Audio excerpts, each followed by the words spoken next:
ሰላም በቅድሚያ እንኳን ለአዲሱ ዓመት በሰላም በጤና አደረሳችሁ። ይህ አሁን ማቀርብላችሁ ቪዲዮ በጠላት ስለሚፈራውና ስለታፈነው እምቅ የታላቁ አማራ ሕዝብ ማንነት በእንግሊዝኛ ልሳን ስሰራ የቆየሁት ዶክመንተሪ ወይም ዘጋቢ ፊልም መግቢያ ኢንትሮዳክሽን ነው።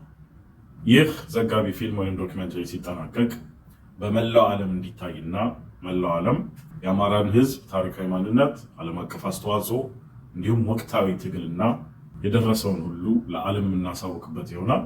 የማስታወቂያ እየከፈልን በታርጌትድ ኦዲየንስ ለመላው ዓለም አዳርሰን ሚሊዮኖች በዓለም ዙሪያ እንዲያዩት ማድረግ እንችላለን።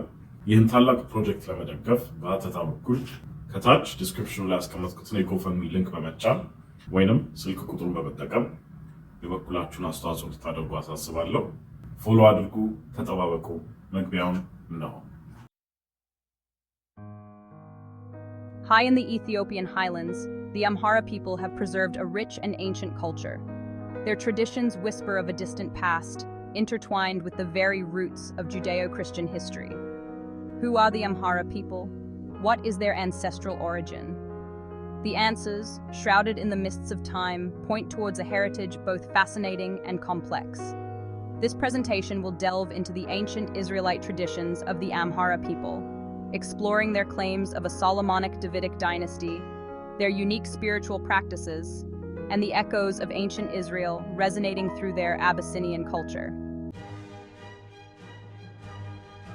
The Amhara people lay claim to a lineage stretching back to the very heart of ancient Israel. Their emperors, known as the Solomonic Dynasty, traced their ancestry directly to King Solomon and the Queen of Sheba. This royal bloodline, according to tradition, was established upon the Queen's visit to Jerusalem, as recounted in the biblical Book of Kings. From this union, a son, Menelik I, was born, who brought the Ark of the Covenant to Ethiopia, establishing a sacred connection that would forever bind the two cultures. The legitimacy of the Solomonic Dynasty, while contested by some historians, holds deep cultural and spiritual significance for the Amhara people. This lineage served as a source of immense pride and identity, shaping their worldview and their place in the world.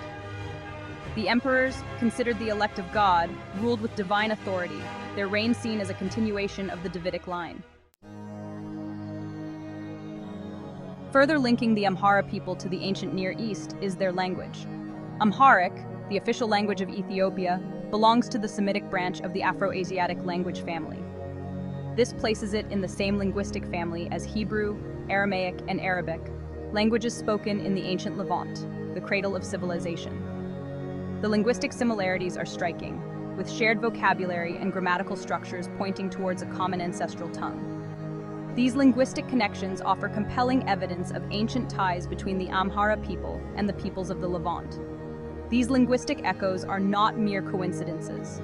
They are remnants of a shared past, carried across time and distance by the currents of migration and cultural exchange. The Amhara language, with its Semitic roots, stands as a living testament to the interconnectedness of human history. Beyond language and oral tradition, recent genetic studies have provided further evidence supporting the Amhara's claims of Levantine ancestry.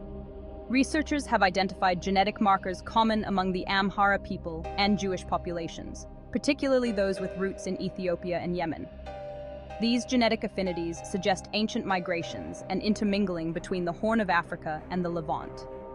While the exact nature and timing of these migrations are still being studied, the genetic evidence provides a tangible link to the Amhara's ancestral homeland. The genetic studies offer a fascinating glimpse into the complex tapestry of human history. They demonstrate how populations move and interact over time, leaving behind traces of their journeys in the very fabric of our being. The Amhara people, with their unique genetic heritage, embody this interconnectedness, bridging continents and cultures. Section 5.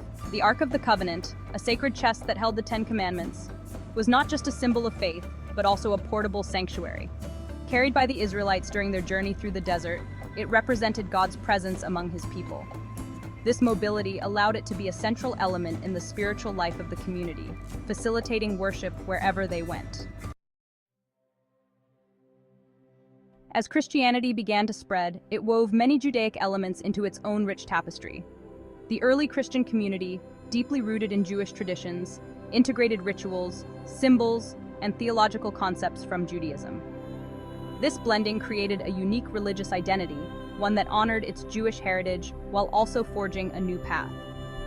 Understanding these connections helps us appreciate the complex and intertwined history of these two faiths. The Queen of Sheba, a symbol of strength and lineage, holds a significant place in both Ethiopian and Israelite history.